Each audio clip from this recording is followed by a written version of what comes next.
الله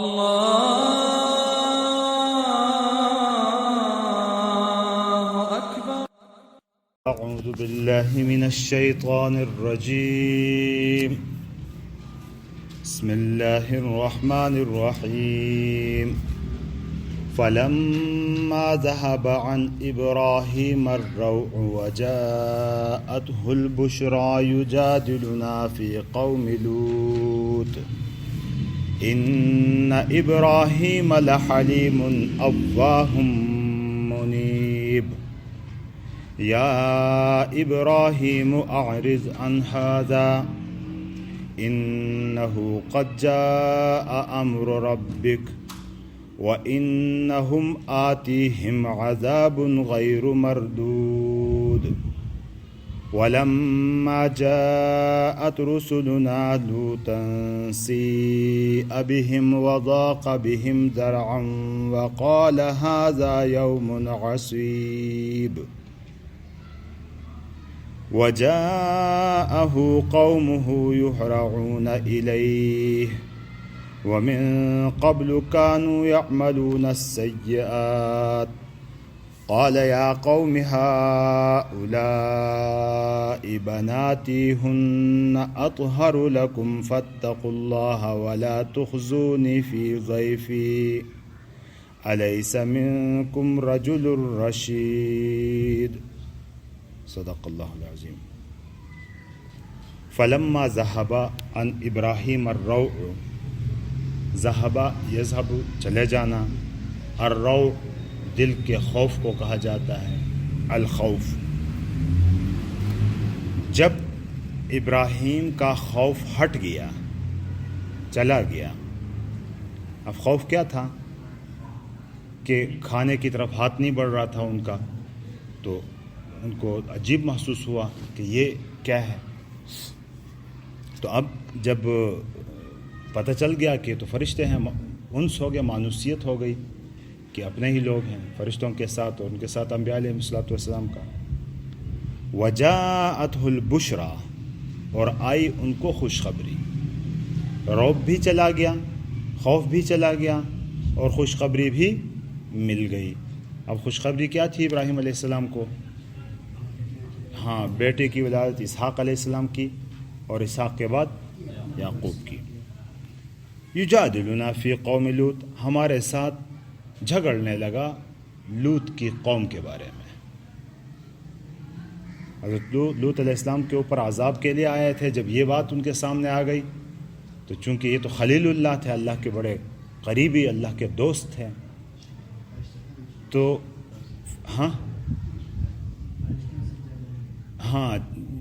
تو فرشتوں کے ساتھ جھگڑنے لگے. تو ظاہر ہے کہ فرشتوں کے ساتھ جھگڑنا کیا تھا، وہ تو اللہ کا حکم لے کر آئے.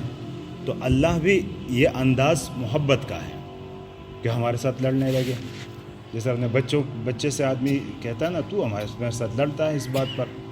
تو یہ محبت کا انداز ہے کہ اللہ کے حکم کا انکار کا انداز نہیں ہے. کیوں؟ آگے وجہ بھی بتا دی کہ وہ کوئی اللہ کے حکم سے پیچھے ہٹ کر اس پر اعتراض کرنے کے انداز سے نہیں تھا.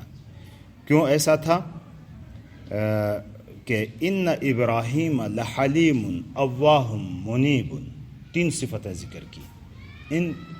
اس وجہ سے وہ ایک قسم کی یہ وجہ بھی بتا دی کہ اس وجہ سے وہ ان کے اوپر مجادلہ کرنے لگا، بحث کرنے لگا، بات کرنے لگا فرشتوں کے ساتھ. اور فرشتے تو اللہ کی طرف سے آئے تھے، اس لیے یہاں منسوب کیا کہ ہمارے ساتھ جھگڑنے لگا. کیا تھا؟ کیا صفتیں 3 بیان کی حضرت ابراہیم علیہ السلام کی؟ کہ ابراہیم حلیم تھے، جلد باز نہیں تھے، بردبار تھے، صبر کرنے والے تھے، کہ کسی کا بدلہ فوری لینے والے نہیں تھے. وہ تو جلد باز ہوتے ہیں. تو حضرت ابراہیم علیہ السلام حلیم تھے، حلیم الطبع تھے. اور یہ انبیاء علیہ السلام کے ساتھ ہوتا ہے، اور نبی پاک صلی اللہ علیہ وسلم بھی حلیم الطبع تھے. جب طائف میں عذاب کا آ گیا تو انہوں نے دعا کی کہ اللہ نہ ہو ایسا، ان کو عذاب میں مبتلا نہ کیا جائے.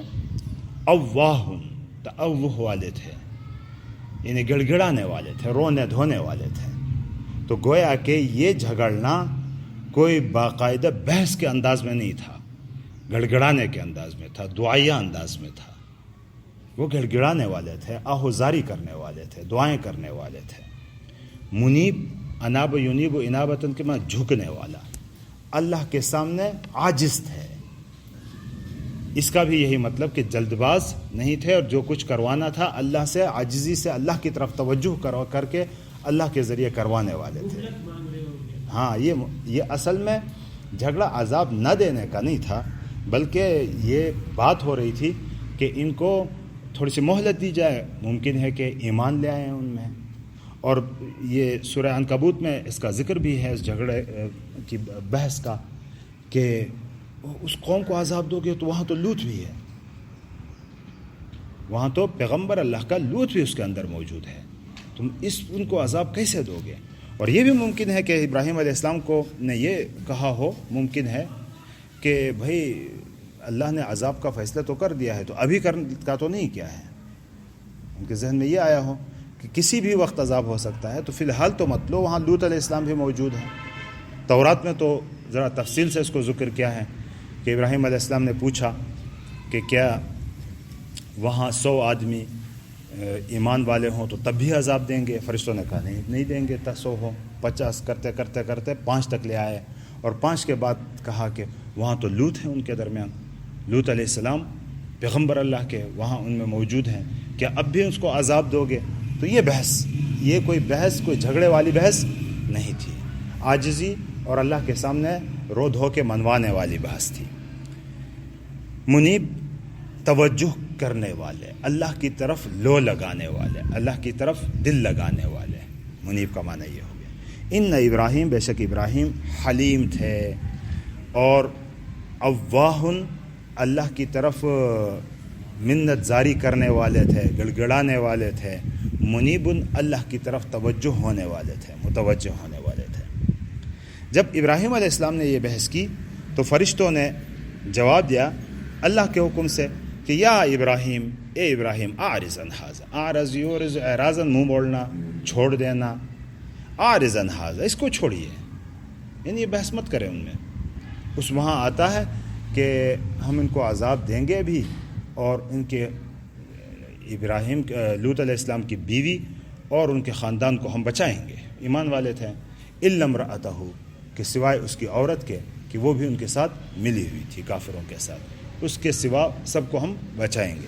یہاں کہہ دیا کہ اعرض عن ھذا، اس کو چھوڑیے. انہ قد جاء امرنا، یقیناً اللہ کا حکم آ چکا ہے.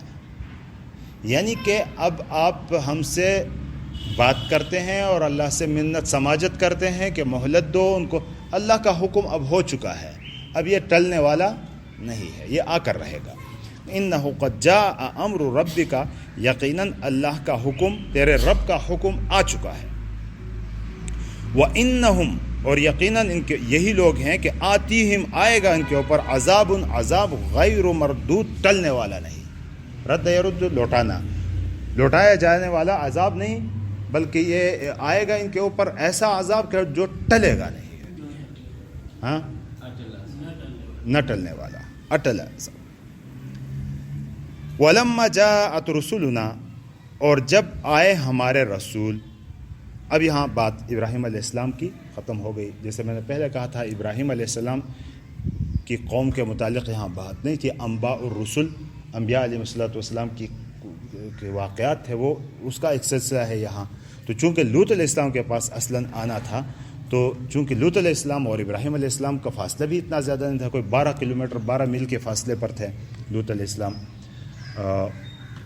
سدوم نام کا کوئی علاقہ تھا، وہاں تھا، فلسطین سے اس کا اردن کی طرف، تو اتنا زیادہ فاصلہ نہیں تھا.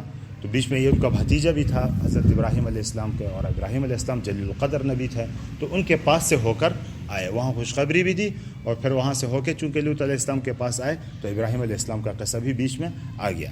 اب پھر اس طرف آ گیا، واقعہ واپس لوط علیہ السلام کی طرف چلا گیا. وَلَمَّا جَاءَتْ رُسُلُنَا لُوطًا، اور جب ہمارے رسول لوط کے پاس آ گئے. سِیءَ بِهِمْ، تنگ ہو گئے اس سے. وضاق بہم ذرعا، اور ان کا دل ان سے غمگین ہو گیا. ساء یسیء کے معنی برا کرنا، ساء بہم آ گیا تو کہ مطلب اس کو برا محسوس ہوا، یعنی تنگ دلی محسوس ہوئی، غم ہوا ان کو کہ یہ کیا ہوا، یہ کیوں آئے. کہتے ہیں یہ فرشتے انسانی شکل میں تھے اور خوبصورت لڑکوں کی شکل میں تھے، تو اس وجہ سے یہ پریشان ہو گیا. اور بعض روایات، اسرائیلی روایات میں ایسا بھی آتا ہے کہ یہ آتے ہوئے راستے میں حضرت لوط علیہ السلام کی بچیاں مل گئی، اور ان فرشتوں نے ان سے پوچھا کہ یہاں کوئی ہے ہماری مہمان نوازی کرنے والا، تو انہوں نے لوط علیہ السلام کو دکھایا کہ یہ ہے مہمان نوازی آپ کا کر سکتا ہے. اور پھر وہاں آ گئے تو پھر حضرت لوط علیہ السلام کو بڑی تنگی محسوس ہوئی کہ اب یہ کیا ہوگا، یہ قوم تو بگڑی ہوئی قوم ہے، اور یہ آئے ہمارے پاس چھوٹے لڑکے اس طرح کے آئے ہیں، اور تو وہ تو برائی گندگیوں میں مبتلا، شنی افعال میں مبتلا قوم تھی. تو تنگ، وضاق بہم ذرعا، اور ان کا دل تنگ ہو گیا. ذاق یذیق تنگ ہونے کے میں آتا ہے، ذرعا و ذراعا بازو کو کہا جاتا ہے. لفظی ترجمہ کریں گے تو ان کے بازو تنگ ہو گئے، لیکن یہ ایک محاورہ ہے. جب اونٹ کے اوپر کوئی بوجھ لادا جاتا ہے نا، بوجھ نہ لدا ہوا ہو تو قدم اس کے لمبے لمبے نکلتے ہیں، اور جب بوجھ لادا جاتا ہے تو چھوٹے چھوٹے قدم نکالتا ہے، کیونکہ پر اس وقت یہ کہا جاتا ہے کہ اس کا قدم چھوٹے ہو گئے. تو یہ محاورہ اب اس طرح استعمال ہوتا ہے کہ وضاق بہم ذرعا، دل ان کا تنگ ہو گیا، غمگین ہو گیا، پریشان ہو گیا. ہاں، سیء بہم وضاق بہم ذرعا، یہ دونوں تقریباً قریب المعنی ہے، ایک ہی مطلب ہے کہ جس سے پریشانی لاحق ہو گئی اور تنگ دل ہو گئے، پریشانی لاحق ہو گئی اور تنگ دل ہو گئے. کس بات سے؟ اور پھر کیا کہا، وقال، اور لوط علیہ السلام نے کہا کہ ھذا یوم عصیب، یہ تو سخت دن ہے میرے اوپر، یہ سخت دن میرے اوپر آیا کہ ایک طرف سے مہمان آ گئے، ایک طرف سے قوم ایسی گندی قوم ہے، تو یہ میرے اوپر سخت دن آ گیا. ھذا یوم عصیب، یہ بڑا سخت دن ہے. وجاءہ قومہ، اب یہاں ایک اس میں آتا ہے کہ حضرت لوط علیہ السلام کی بیوی نے قوم کو خبردار کیا کہ ایسے بچے آئے ہیں گھر میں، تو وہ قوم جو ہے، وجاءہ قومہ، آئی اس کے پاس اس کی قوم، یہرعون، ہرا یہرع کہ ایسا دوڑنا کہ جس سے آدمی کہتے ہیں کہ دوڑتے دوڑتے سانس پھول جاتا ہے، تو ایسے دوڑ کو یہرعون سے تعبیر کیا جاتا ہے کہ وہ دوڑے ہوئے آئے، یعنی حملہ چڑھائی کی انہوں نے لوط علیہ السلام کے گھر پر، دوڑے ہوئے آئے الیہ، اس کی طرف. ومن قبل، اور اس سے پہلے، کانوا یعملون السیئات، وہ برا اعمال کرتے تھے، برائیوں میں مبتلا تھے. ایک تو دوسری قومیں تھی جو شرک میں مبتلا ہوا کرتی تھی اور دوسری بری برائیاں تھیں، لیکن ان کی جو برائی اور سے سب سے زیادہ سخت تھی، کیونکہ ایک تو یہ لوگ شرک اور وغیرہ میں جیسی دوسری قومیں مبتلا ہوا کرتی تھی، یہ اس میں مبتلا تھی، اور دوسرا یہ ہے کہ یہ غیر فطری عمل کرتے تھے. غیر فطری عمل کا مطلب کیا ہے کہ عورتوں کو چھوڑ کر یہ اپنی جنسی خواہشات لڑکوں سے پورا کرتے تھے. تو اس قسم کے پوری قوم اس میں مبتلا تھی. جب کوئی قوم بگڑ جاتی ہے نا تو بگاڑ آخری حدود تک پر پہنچ جاتا ہے. ان میں یہ بگاڑ ایسا آیا تھا کہ اس کو مشغلہ بنایا تھا اور اپنا کام بنایا ہوا تھا ان لوگوں نے. قال یا قوم، اب لوط علیہ السلام کی پریشانی، کہا کہ اے میرے قوم، ہؤلاء بناتی، دیکھو پیشکشیں کر رہا ہے، پیشکش پر پیشکش کر رہا ہے. ہؤلاء بناتی ہن اطہر لکم، یہ میری بچیاں ہیں، یہ تمہارے لیے زیادہ پاکیزہ ہے. یعنی ایسے جنسی خواہشات کے لیے ایک فطری عمل ہے، یہ ایک فطری راستہ ہے کہ یہ میری بیٹیاں یہ زیادہ پاکیزہ ہیں تمہارے لیے. تو اب بیٹیوں سے کون سی بیٹیاں مراد ہیں؟ پیغمبر باپ ہے، وَأَزْوَاجُهُنَّ أُمَّهَاتُهُمْ، حضور صلی اللہ علیہ وسلم کے بارے میں بتایا کہ ان کی بیویاں اس امت کی مائیں ہیں. تو حضرت لوط علیہ السلام ایک پیغمبر تھے، تو گویا کہ ساری بچیاں تھیں اس کی، اس کی امت کی جتنے بھی تھے لوگ وہ سارے اس کے بچے تھے. اور یہ عام طور پر بھی استعمال ہوتا ہے. ہم کہتے ہیں نا جرگینن پشت بشاور. اب جرگینن ہمارے اپنی ذاتی بیٹیاں تو نہیں ہوتی وہ، لیکن ایک لفظ استعمال ہوتا ہے محاورتاً. تو یہ امت کی بیٹیاں یہاں مراد ہے. اور بعض حضرات نے یہ بھی کہا کہ نہیں، انہوں نے یہ پیشکش بڑے غم میں کی کہ بھئی میری اپنی بچیاں ہیں، ان کا نکاح تمہارے ساتھ کرا دوں گا. تو فطری طریقے سے کام ہوگا جو شریعت کا ہے. غیر فطری کام تو مت کرو، یہ بہت بری بات ہے. ہاؤلائی بناتی، یہ میری بچیاں ہیں، بیٹیاں ہیں. ہننا، یہ وہ اطہرو، اس میں تفضیل کا صیغہ ہے، پاکیزہ ترین ہے، لکم تمہارے لیے. فاتقوا اللہ، دوسری پیشکش کیا ہے کہ اللہ کی طرف ان کو متوجہ کرا. کہتے ہیں اللہ سے تو خوف کرو، اللہ کا خوف کھاؤ. تیسرا کیا کہا، ولا تخزونی فی ضیفی، انسانیت کا حوالہ یہاں دیا. وہاں اللہ کا حوالہ دیا، پھر انسانیت کا. بھائی انسانیت کا تقاضا یہ ہے کہ کسی کے مہمان کے ساتھ برا نہیں کیا جاتا. ولا تخزونی، اور مجھے رسوا مت کرو. اخزا یخزی، رسوا کرنا، ذلیل کرنا. اور مجھے رسوا مت کرو میرے مہمانوں کے بارے میں. میرے مہمانوں کے بارے میں مجھے رسوا مت کرو. الیس منکم رجل رشید، کیا نہیں ہے تمہارے درمیان کوئی آدمی جو کہ رشید ہو؟ رشید جی، بھلا آدمی، اچھا آدمی، شریف آدمی، سمجھدار آدمی. کیا تم میں کوئی بھلا انسان نہیں ہے؟ کوئی اچھا بندہ تمہارے اندر موجود نہیں ہے؟ الیس منکم رجل رشید، تمہارے اندر کوئی بھلا انسان موجود نہیں ہے. یہ یہاں تک کافی ہے. فلما ذهب عن ابراہیم الروع، جب ابراہیم سے خوف چلا گیا. وجاءته البشرى، اور اس تک پہنچی خوشخبری. یجادلنا فی قوم لوط، ہم سے جھگڑنے لگا لوط کی قوم کے بارے میں. ان ابراہیم لحلیم اواہ منیب، بے شک ابراہیم بردبار، اواہ گڑ گڑانے والے، زاری منت کرنے والے، منیب توجہ کرنے والے. یا ابراہیم اعرض عن ھذا، اے ابراہیم چھوڑیے اس کو. انہ قد جاء امر ربک، یقیناً تیرے رب کا حکم آ چکا ہے. وانہم آتیہم عذاب غیر مردود، اور ان پر عذاب آنے والا ہے نہ ٹلنے والا، غیر مردود واپس نہ ہونے والا. ولما جاءت رسلنا، جب آئے ہمارے رسول لوطن، لوط کے پاس مفعول ہے. سیء بہم، ان کی وجہ سے غمگین ہو گئے. وضاق بہم ذرعا، اور ان کا دل تنگ ہو گیا. وقال ھذا یوم عصیب، اور کہا کہ یہ سخت دن ہے. وجاءہ قومہ یہرعون الیہ، اور آئی اس کے پاس اس کی قوم دوڑتی ہوئی. ومن قبل كانوا يعملون السیئات، اور اس سے پہلے بھی وہ برائی کا کام کرتے تھے. قال یا قوم ہؤلاء بناتی، اس نے کہا کہ اے میری قوم، یہ میری بیٹیاں ہیں. ہن اطہر لکم، یہ تمہارے لیے زیادہ پاکیزہ ہیں. فاتقوا اللہ، تو اللہ سے ڈرو. ولا تخزونی فی ضیفی، اور مجھے میرے مہمانوں کے بارے میں شرمندہ مت کرو. الیس منکم رجل رشید، کیا نہیں ہے تمہارے اندر بھلا انسان، اچھا انسان، سمجھدار انسان سبھی کر سکتے ہیں. جی سر، بناتی، یہ میری بیٹیاں. نو ہاں، وہ حضرت لوط علیہ السلام ان کو کہہ رہے ہیں کہ بھائی ان لڑکوں کے پیچھے مت لگو، میری بچیاں ہیں، جو کہ فطری راستہ ہے، فطرت کے مطابق راستہ ہے. کہ بچیوں سے مراد وہ بھی بچیاں بھی ہوں جو غیر شادی شدہ ہوں تو ان کی شادیاں کریں.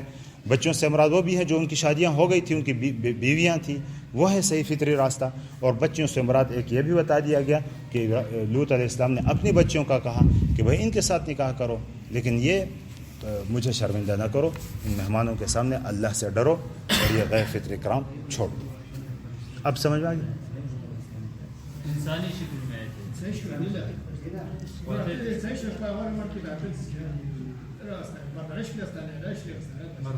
مردانہ شکل مطلب لڑکوں کی شکل میں، لڑکیوں کی شکل میں تو رغبت نہیں تھی نا، اس لیے وہ آزمائش کے لیے اور ابھارنے کے لیے مردانہ شکل